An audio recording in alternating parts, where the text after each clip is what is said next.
हे केलेलं आहे, परवानगी ते सर्व प्रमुख मास्तर उपस्थित झाले, सर्व नंदीचा धारक आणि यात्रेचे केंद्रबिंदू आमचे कुंभार कन्या, त्यांचे सर्व कुंभार बंधू उपस्थित झाले, सर्व माझी भक्त मंडळ. ग्रामदैवत गेल्या हजारो वर्षापासून निर्विघ्नाने पार पडणाऱ्या ग्रामदैवत शिवयोग सिद्धरामची यात्रा उद्या दिनांक 12/1/16 पासून सुरू होत आहे.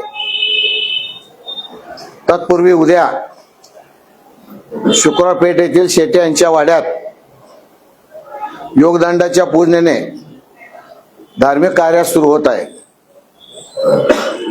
11 तारखेला रात्री 12:05 मानाच्या पहिल्याने दुसरा नंदीचा स्थान चढवण्याचा कार्यक्रम सुरू होतो. या ठिकाणी 11 तारखेला.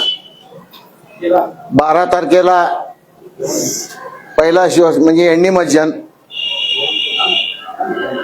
दुसरा शिव अक्षताचा कार्यक्रम,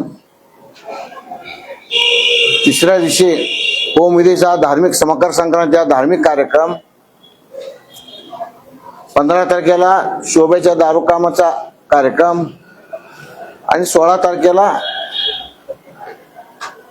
कपड खेळायचा असा 5 दिवसाचा धार्मिक कार्यक्रम सुरू होत आहे. या यात्रेनिमित्त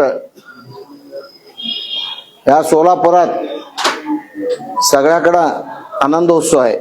सगळ्याकडे सर्व म्हणजे भक्त लोक, मानकर लोक सगळ्याच्या दिव्य बसवणं, कालपासून दिव्य बसवण्याचा कार्यक्रम सुरू झाला आणि सर्व मानकराचे आहेत, भक्ताचे आहेत, सध्या उत्साहाचं वातावरण आहे. आणि ह्या यात्रेमध्ये या सोलापुरातील सर्व भक्तगण तन मन धनानं आम्हाला सहकार्य करतात, म्हणून ही यात्रा आनंदाने पार पडतो. या यात्रेला महत्व म्हणजे रूढी परंपरा आहे. ही यात्रा टिकायचं कारणीभूत म्हणजे रूढी परंपरा. आतापर्यंत आमचा एक नियम आहे, जुनं सोडायचं नाही, नवीन करायचं नाही, म्हणून ही यात्रा आजपर्यंत टिकलेली आहे.